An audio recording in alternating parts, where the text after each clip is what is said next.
Today's tech news moves fast, but understanding it shouldn't be hard.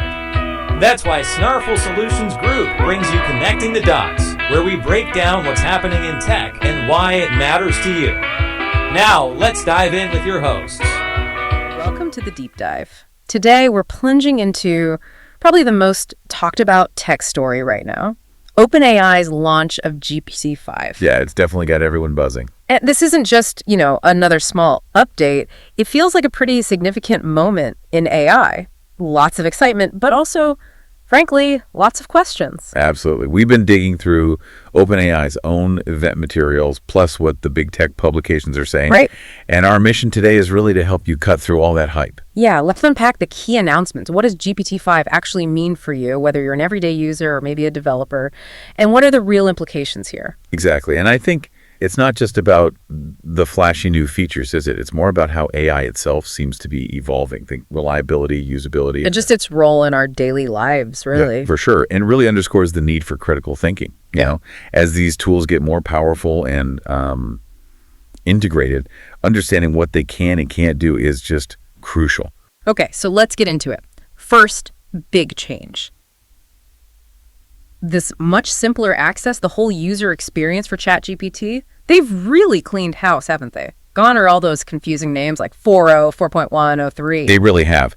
That old system could be pretty baffling if you weren't deep in the AI weeds. You just wanted to get something done. Totally. So now you've basically got three main models, GPT-5, GPT-5 Thinking, and GPT-5 Pro. Right. And the kind of revolutionary part, ChatGPT itself decides which model fits your query best. Intelligently. You don't have to play guessing games anymore. That sounds like a dream, honestly. Just friction. So tell me about this thinking mode. What's the purpose there? Thinking. So that one's specifically geared towards complex questions, things that need a longer reasoning process. Yeah. The system can route your prompt there automatically if it senses it's needed, or, you can pick it yourself. It's all about making the experience smoother, less friction, like you said, kind of like having a smart assistant behind the scenes. I like that. And sticking with that assistant idea, personalization is another huge piece of this launch. We've got these new preset personalities. Yeah, this part's pretty fun, actually. So beyond the standard ChatGPT, you now have... Oh, boy. Yeah. Cynic, Robot, Listener, and Nerd. Okay, break those down a bit. Sure. Cynic is, sarcastic, blunt. Robot is precise, no emotion. Listener is more warm, reflective. And Nerd is playful. Loves knowledge, gets excited about facts. And on top of that, you can tweak their behavior further, change accent colors, really lets you tailor the interaction, make it feel more like your tool. So finally, my AI can be as sarcastic as I am. Precisely. Or super enthusiastic. Yeah. And for paid users, there's more.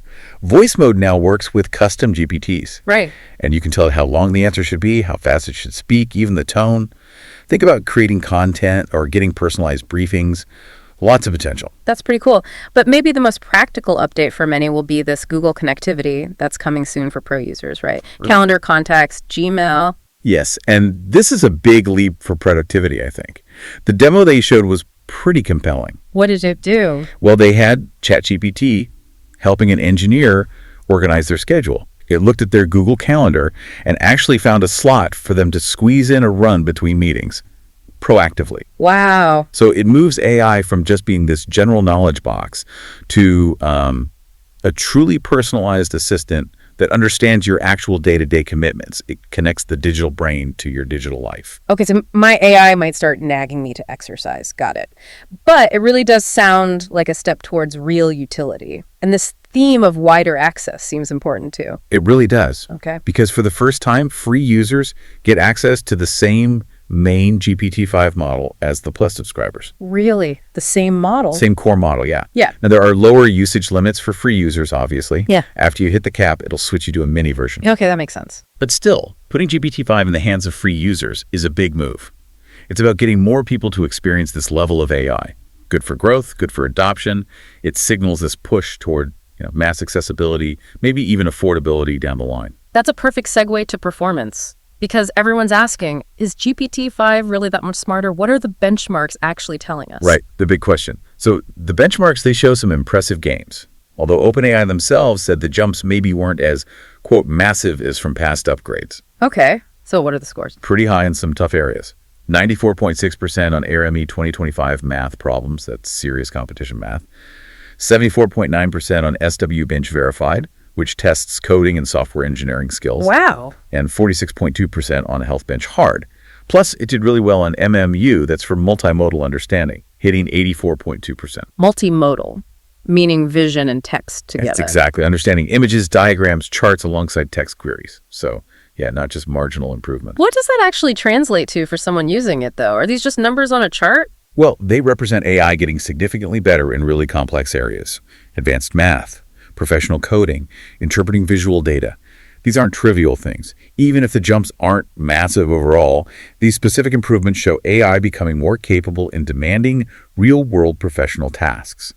It's getting closer to that PhD-level expertise Sam Altman keeps mentioning.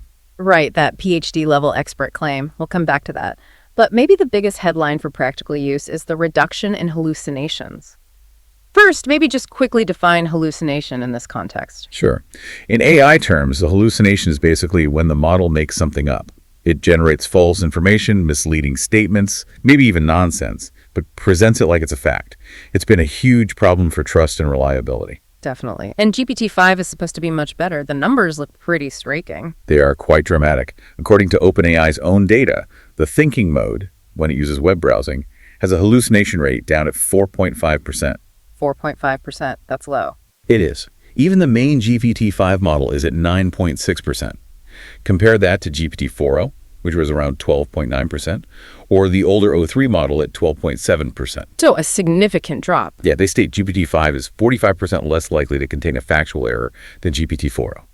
And if you let GPT-5 thinking use web search, it's 80% less likely to contain a factual error than OpenAI O3.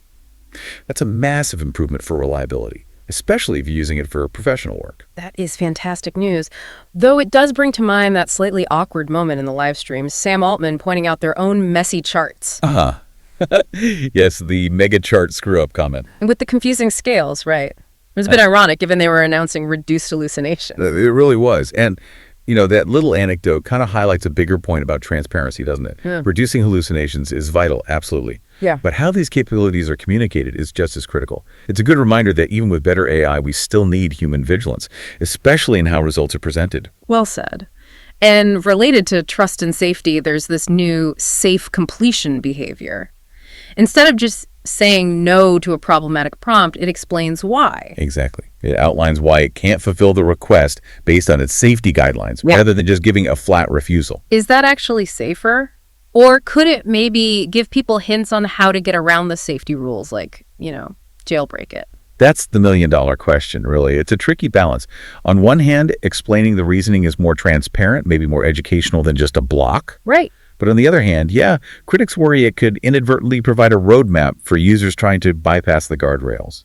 It just shows that ongoing tug-of-war in AI development, balancing helpfulness with safety, it's a constant refinement process. Always evolving.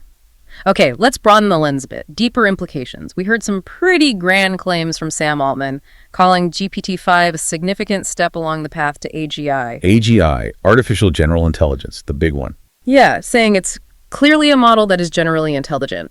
He even compared the leap to the iPhone getting the Retina display, and that, quote, GPT-5 is the first time that it really feels like talking to an expert in any topic, like a PhD-level expert. Yeah. Very strong claims. Extremely strong. And look, when we talk AGI, it's crucial to remember even Altman admits it's missing key pieces. Like, it can't learn continuously after it's deployed.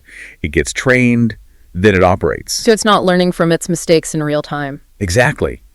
And while it might feel like talking to an expert because it can retrieve and synthesize vast amounts of information incredibly well, its underlying process is fundamentally different from human understanding and reasoning. It's pattern matching on a massive scale. It's getting closer in capability, maybe, but it's not the same thing as human expertise or consciousness. That's a really important distinction to keep making, which brings us to maybe the most controversial claim, the healthcare hazard discussion. Altman said GPT-5 is the best model in the world at healthcare. That triggered a strong pushback, calling such statements dangerous. Why? Well, because healthcare is incredibly high stakes. While GPT-5 scoring well on benchmarks like Health Bench Hard is genuinely impressive, maybe it can explain complex medical topics really well. Which could be useful for a patient trying to understand things. Potentially, yes. The example given was an oncology patient using it to understand their condition better. And that could be a responsible use case for information gathering. But the danger comes if people start blindly trusting it for actual medical advice or, heaven forbid, diagnosis. It lacks true clinical understanding, context, empathy, all the things crucial for life or death decisions. So it can explain information, but it can't practice medicine. Precisely. Human oversight in healthcare is absolutely non-negotiable. There's a huge difference between responsibly explaining information and giving medical advice. You always need to verify with qualified human professionals. Such a critical point. Okay, let's shift gears slightly. What about the developers, the people actually building things with this technology? What's in GPT-5 for them? OpenAI definitely spent a lot of time focusing on developers this time around. Big focus on the API, developer tools. Like what specifically? Well, for one, they can now customize the verbosity of the responses, tell GPT-5 to be more or less talkative. That's actually great for managing API costs, controlling token usage. Okay. More control. Exactly. And speaking of costs, the API pricing is tiered now. You have the main GPT-5, but also mini and nano versions at different price points. Nano? How cheap are we talking? The GPT-5 Nano is priced at just 0.05 per million input tokens. That's really low. It's actually cheaper than Google's Gemini 2.5 Flash, which has been popular partly because it was so affordable for developers. Wow, okay, so they're competing hard on price at the lower end. What about handling more information? Context windows? Yeah, that's another big upgrade. The context window is now up to 256,000 tokens. That's a lot. What was it before? The O3 model was, I believe, 200,000. So it's a decent jump. It means GPT-5 can remember and process much more information within a single conversation or task. Think longer documents, more complex coding sessions. It just makes it more practical for bigger jobs. So better control, tiered pricing, bigger context window? It all points to OpenAI really pushing for, like we said, real-world utility and mass accessibility affordability. They're not just chasing the absolute peak performance anymore. They're trying to make powerful AI practical and affordable for widespread use. Though it's probably fair to inject a note of caution or maybe perspective from someone like Gary Marcus. He pointed out this took OpenAI, almost 3 years, many billions of dollars. Right. And his take was that GPT-5 is impressive, sure, but it's now part of the pack, not a giant leap forward. Yeah. He mentioned strong competition from Anthropic's Claude and others. And he's got a point. The AI landscape is incredibly competitive now. Claude 3.5 Sonnet, Google's Gemini models, they're all pushing the boundaries. So while GPT-5 is clearly a top contender, maybe the top on some metrics, it's operating in a field where others are catching up or even leading in certain areas. So it's not the only game in town anymore. Definitely not. And honestly, that competition is probably a good thing for everyone, right? It drives innovation faster, gives users more choices. It's a dynamic space right now. Okay, so let's try to wrap this up. If we had to boil down the big takeaways from this GPT-5 launch for our listeners, what would they be? Maybe 3 key things. All right, 3 takeaways. First, I'd say the user experience is genuinely simpler and more personal. The streamlined models, the new personalities, the Google integration. It's all about making advanced AI feel more accessible and useful day to day. Okay, simplified and personalized experience. What's number 2? Second has to be the significantly improved reliability, specifically that big drop in hallucinations. Even with that chart hiccup during the launch, the underlying improvement in factual accuracy seems real and is probably the most important technical leap for practical, trustworthy use. Right. Better accuracy, fewer made-up facts. Crucial. And the third takeaway. Third, I think it's this tension between its incredible new capabilities approaching expert level in some areas like math, coding, and the simultaneous critical need for human judgment and oversight, especially in sensitive areas like healthcare. It highlights AI's power, but also its limitations and the responsibility we have in using it. It's powerful, but it's still a tool. Excellent summary. Simpler experience, better accuracy, but always needing that human oversight. Exactly. And maybe a final thought for everyone listening. As these incredibly powerful AI models like GPT-5 become more common, more accessible, the real challenge for you isn't just learning what they can do. It's developing the wisdom to know when to trust them. And when you absolutely need to apply your own critical thinking, your own judgment, that discernment is becoming the key skill. That's a fantastic point to end on, knowing when to lean on the tool and when to lean on yourself. Thank you for joining us for this deep dive into GPT-5. We're here to help at Snarful, so reach out on our website if you have any more questions. That's a wrap on today's top stories. Remember, tech doesn't have to be complicated, and we're here to help connect the dots. If you've got questions or want to learn more, visit us at snarful.com. Thanks for listening, and we'll catch you next time.